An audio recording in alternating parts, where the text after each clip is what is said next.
How historical nihilism elegantly masks the crimes for capital expansion, analysis of the Okinawa trials. At the end of World War II, Japan and the United States engaged in the largest and most brutal battle of the Pacific, campaign on Okinawa, one of the Ryukyu Islands. The Okinawa campaign, which lasted 82 days, saw the deaths of over 100,000 Japanese soldiers, 23,000 American soldiers, and 70,000 injured to U.S. troops.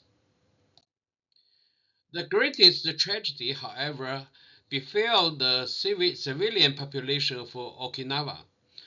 Among the 500,000 residents, 140,000 perished, making them the largest group of victims in the war. This tragedy was rooted in Japan's militaristic expansion, which prioritized its selfish ambitions at the cost of its people. The context and the harsh realities of the Battle of Okinawa. Okinawa's strategic location made it a focal point of combat between Japan and the United States. The U.S. sought to occupy Okinawa as a gateway to Japan's southern front. However, the Okinawan populace, holding on to hopes for protection from the Japanese government, faced a starkly different reality. Not only did the Japanese government abandon Okinawa, but they also used its residents as human shields. Civilians were indoctrinated with the concept of honorable death, gyukusha, convinced that they would face unspeakable cruelty if captured by the U.S. forces. To this end, the Japanese military distributed grenades and encouraged civilians to commit suicide.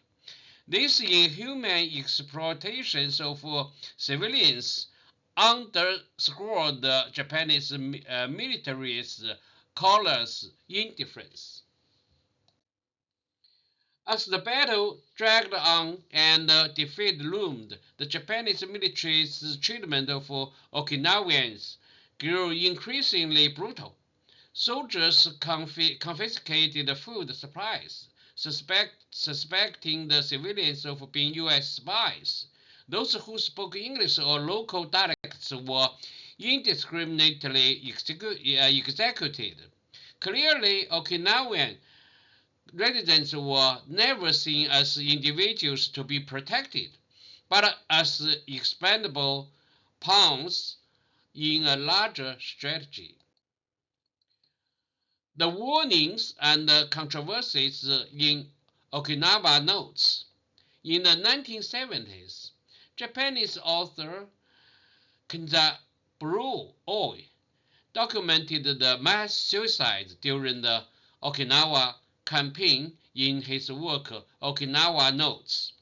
He revealed that the so-called sacrifices for the nation were not voluntary, but a result of deliberate manipulation by the Japanese military. The book highlighted how fear of capture had been instilled in Okinawan civilians, leading to widespread suicide. More profoundly, Oi pointed out that Japan's treatment of Okinawa had always been sacrificial. Although Okinawa accounts for only 0.6% of Japan's territory, it hosts 75% of the U.S. military bases stationed in Japan. Oi criticized how Japan's prosperity and development were built on the sacrifice of Okinawan people's lives and rights. He warned that if Japanese society failed to reflect on its history and instead pursued short-term gains, it would remain mired in the shadow of being a nation of war. However, this expose of wartime crimes became the subject of a defamation lawsuit in 2005. Two plaintiffs claiming to be connected to the soldiers from the Okinawa campaign sued Oil, alleging that his book caused them emotional harm. The plaintiffs sought to shift focus from reflecting on the nature of war to emphasizing the personal valor and the sacrifices of soldiers. This attempt to obscure historical truths with individual emotions exemplified how right-wing forces distort history to mask the crimes of aggression. The essence of the Okinawa trials. The Okinawa trials were not a coincidental event, but a calculated effort by Japan's right-wing intellectuals. The plaintiffs were backed by a legal team associated with the Yasukuni Support Group, which aimed to use judicial means to suppress anti-war sentiment. A challenge to anti-war voices. At its core, the trial represented a confrontation between pro-war and anti-war factions. By shifting historical responsibility onto anti-war writers, the pro-war campaign sought to frame acts of aggression as heroic self-sacrifice. This reframing blurred the lines between history and reality, creating a platform to justify right-wing ideology. The conflict between capital and humanity. Post-war Japan's economic rise heavily relied on the sacrifice of Okinawa's residents. As Mitsumu Taji highlighted in Mi's protests and struggle in Okinawa, Okinawans have faced continuous oppression, deprivation, and discrimination since the 19th century. Compounded by the violence of war, they have been stripped of their language, culture, and independence. This demonstrates the Okinawa's suffering stemmed not only from war but from the exploitation of human dignity for capital expansion. Japan's choice of capital over humanity finds its justification in the Okinawa trials, a philosophical battle from a philosophical perspective. The trial was a contest between materialism and idealism. Kanzaburo Oya used literature to expose historical truths and emphasized the necessity of confronting guilt. In contrast, right-wing forces relied on subjective idealism to deny historical accountability. Their claims that the mass suicides cannot be verified represent an evasion of history and an attempt to whitewash the crimes of aggression. The dangers of historical nihilism.